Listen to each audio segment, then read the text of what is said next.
ದೇಶದಲ್ಲಿ ಅತಿ ಹೆಚ್ಚು ಕಾಲ ಪ್ರಧಾನಿಯಾಗಿ ಸೇವೆ ಸಲ್ಲಿಸಿದ ಎರಡನೇ ವ್ಯಕ್ತಿ ಎಂಬ ಹೆಗ್ಗಳಿಕೆಗೆ ಪ್ರಧಾನಿ ನರೇಂದ್ರ ಮೋದಿ ಪಾತ್ರರಾಗಿದ್ದಾರೆ. ಅದು ಈ ಮೂಲಕ ಮಾಜಿ ಪ್ರಧಾನಿ ಇಂದಿರಾ ಗಾಂಧಿ ಅವರ ದಾಖಲೆಯನ್ನು ಮೋದಿ ಹಿಂದಿಕ್ಕಿದ್ದಾರೆ.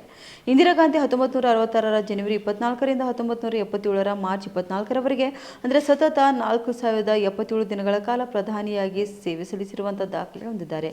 ಆದರೆ ಮೂರನೇ ಅವಧಿಗೆ ದೇಶದ ಪ್ರಧಾನಿಯಾಗಿರುವಂತಹ ನರೇಂದ್ರ ಮೋದಿ ಅವರು 4078 ದಿನಗಳ ಕಾಲ ಸೇವೆ ಸಲ್ಲಿಸುವ ಮೂಲಕ ಇಂದಿರಾ ಅವರ ದಾಖಲೆ ಮುರಿದು ಎರಡನೇ ಸ್ಥಾನ ತಲುಪಿದ್ದಾರೆ. ಈ ದಾಖಲೆಯಲ್ಲಿ ದೇಶದ ಮೊದಲ ಪ್ರಧಾನಿ ಜವಾಹರ್ಲಾಲ್ ನೆಹರು 16 ವರ್ಷ 286 ದಿನ ಅವರು ಅಗ್ರಸ್ಥಾನದಲ್ಲಿದ್ದರು. ಸತತ 3 ಲೋಕಸಭಾ ಚುನಾವಣೆಗಳಲ್ಲಿ ತಮ್ಮ ಪಕ್ಷವನ್ನು ಗೆಲುವಿನತ್ತ ಕೊಂಡೊಯ್ಯುವಲ್ಲಿ ಯಶಸ್ವಿಯಾಗಿರುವ ಮೋದಿ ಅವರು ಈ ಸಾಧನೆಯಲ್ಲಿ ನೆಹರು ಅವರನ್ನು ಕೂಡ ಸರಿಗಟ್ಟಿದ್ದಾರೆ.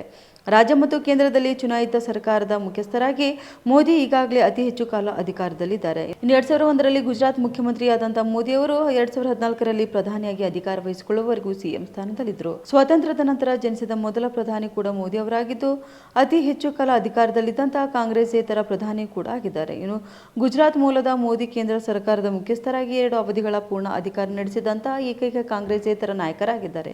ಇನ್ನು 2002, 2007 ಮತ್ತು 2012ರ ಗುಜರಾತ್ ವಿಧಾನಸಭಾ ಚುನಾವಣೆಗಳಲ್ಲಿ ಹಾಗೂ 2014 ಹಾಗೂ 2019 ಮತ್ತು 2024ರಲ್ಲಿ ನಡೆದಂತಹ ರಾಷ್ಟ್ರೀಯ ಚುನಾವಣೆಗಳಲ್ಲೂ ಕೂಡ ಮೋದಿ ಗೆಲುವು ಸಾಧಿಸಿದ್ದಾರೆ. ಈ ಮೂಲಕ ಸತತ 6 ಚುನಾವಣೆಗಳಲ್ಲಿ ಪಕ್ಷದ ನಾಯಕರಾಗಿ ಗೆದ್ದ ಭಾರತದ ಪ್ರಧಾನಿ ಮತ್ತು ಮುಖ್ಯಮಂತ್ರಿ ಎಂಬ ಖ್ಯಾತಿಗೆ ಅವರು ಪಾತ್ರರಾಗಿದ್ದಾರೆ.